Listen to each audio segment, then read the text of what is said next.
What you got there, Richard? That is Tony Braxton, Unbreak My Heart. Somewhat. Not Celine Dion. Tony Braxton. Tony Braxton. Hey everybody, welcome back to Great Measures. My name is Richard, this is Judson. Great Measures. Got a band for you called Symphony X. Not Blind Emperor, not Blind Guardian. Symphony X. Symphony X. I don't know what I was thinking. The song is called Smoke and Mirrors. Smoke and Mirrors. Yeah. By Symphony. Got it. Let's do it. All right. This is Smoke and Mirrors by Symphony X. Ready to roll? Yes, proceed, Richard.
What you got?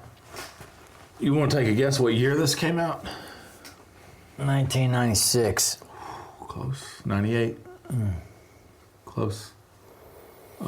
So, yeah, I mean, Symphony X is a band from New Jersey. This is from an album called Twilight in Olympus, which was released in 98. What'd you think about it? I didn't care for it. I didn't figure you did. No. Do you like this? Not really. It was highly requested. Then what are we doing here? I mean, I'm kidding. All right. The song started out, and I really enjoyed the orchestral thing before they broke into the just cacophony of notes, just millions and millions of notes that they broke into. And I felt like I was seeing the bridge in between, maybe cacophony is not the right word, but either way, the bridge between classical music and symphonic music and metal. Does that make sense? Mm-hmm.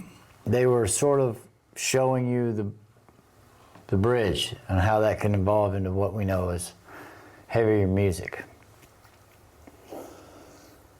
But then, the other part I like is the slower part where the Pink Floydian part. But everything in between and after, I just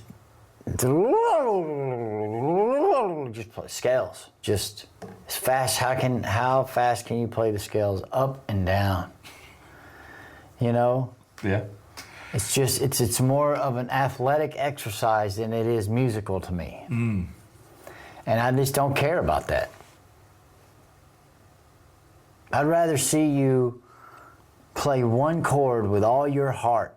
And I mean, you know? Yeah. Put some, just play a chord. If I know it's coming from your heart, I'd rather see that. I'd rather just watch somebody just do that than I would somebody who's just, because they're so athletic on the thing, and the scales and all the notes, there's no dissonant notes, there's no wrong notes, there's no, you know what I mean? Yeah.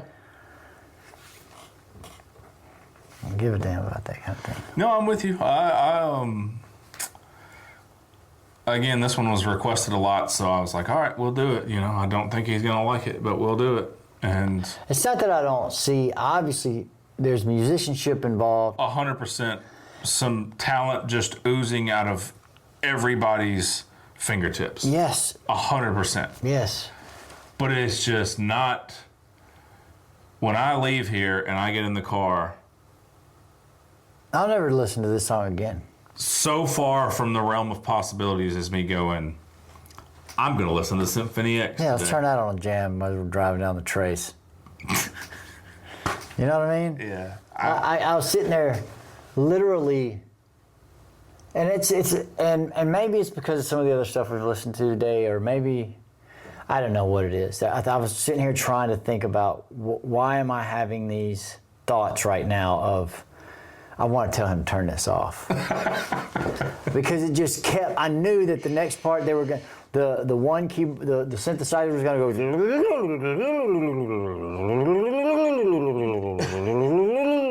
go, stop. And they're going to stop, and then the guitar player is going to do it. Yeah. And then he runs around the track one time, and then it stops again, and it switches keys, and then somebody else runs around the track again, and I'm just watching people run around the track. And I was in my inside going, don't be like this. This is music, you know. And then and there's another voice back there going, just don't bloody do it. Don't run around the track again. And they pop. And I couldn't even hear the song. There's so much.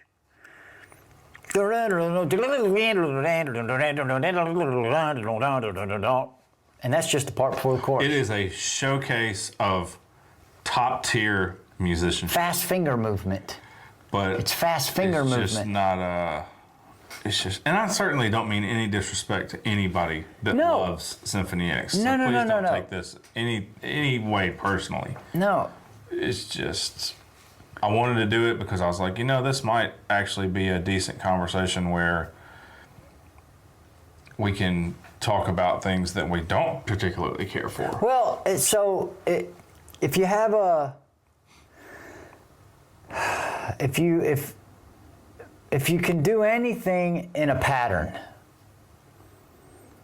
with your digits, with your body movement in one way or another, anything, because on a guitar, scales are in a pattern. I could never tell you what the notes are and could just say, start here, and teach you.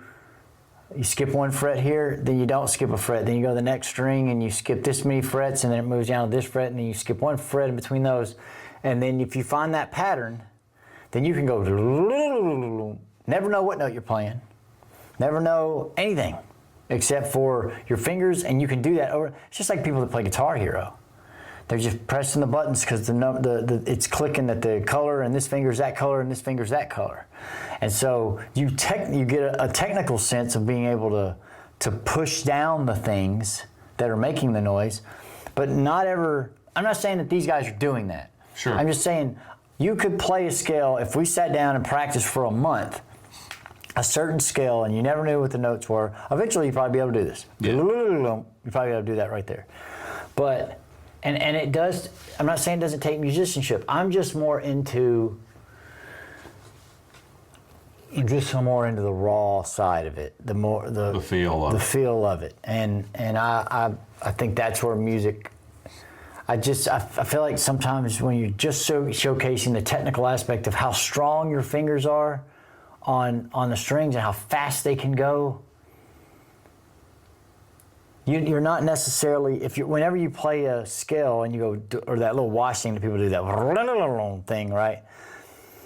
You're not thinking to yourself anything about any one of those notes. You know that you're playing in the key of this, and you know that this scale will go along because it's legal. It's legal in that key, and it's not going to be an ear sore or whatever. And you don't care what the note. It's just a.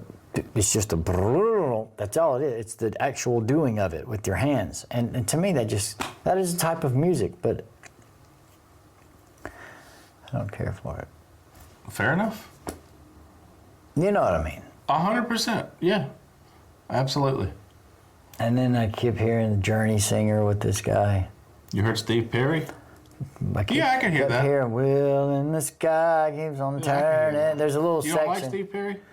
I mean, it's whatever. Okay, all right. It's not that I don't like him. No, it's okay. That's all right. Look, there was this channel is Journey. over. This video is done. I got a bad taste in my mouth with Journey because of the fact that I was playing live music for a while in college towns, and there was a resurgence of Journey music back in 2006, 7, okay, maybe 8, 9. All of a sudden, all these college kids that were wanting to play Journey, and were freaking out over it. And so we kept getting requests for Journey. It's me and my brother in this band, guitar and drums. Like, you're not going to pull off Journey with these two instruments. Plus, I'm not that singer. Yeah. And you just run into times where in between your sets or wherever they would turn it on, and everybody would go crazy and they'd all get out there dancing, and then now it's time for you to play psychedelic blues again. And you're just like, okay, whatever. So I heard so much at one point that it was because I had a bad taste. It wasn't because of the music. It was just because it could have been any music, but it was because they would all get hype up to play whatever over the jukebox or whatever over the sound system, and then the live music comes back on and they're all just kind of like, whatever. So you just, I don't know, whatever. I got you. But there's just a little melody where he ran over in the chorus that or pre-chorus or something that had sort of a Journey feel to it. Yeah, I could see that. But that slower Pink Floyd, Comfortably Numb section. Very cool. Yeah, I can get into that, especially after all the just the whole, right? Just the whole time. Just can't focus on any notes. They don't bend anything. They don't play a wrong note just to go up to the right note. So you're not a big Symphony 10 fan. Symphony 10. No, I'm not. No, I'm just not. I mean, it's just not my thing. Respect to them. Yeah. Smoke and mirrors. They're successful. Sounds like the song is just a big, long-worded definition of what smoke and mirrors is. That we're all being lied to.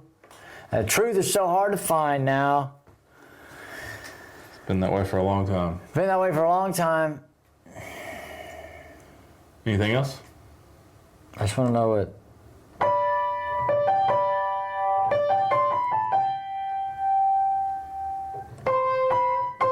What is that song?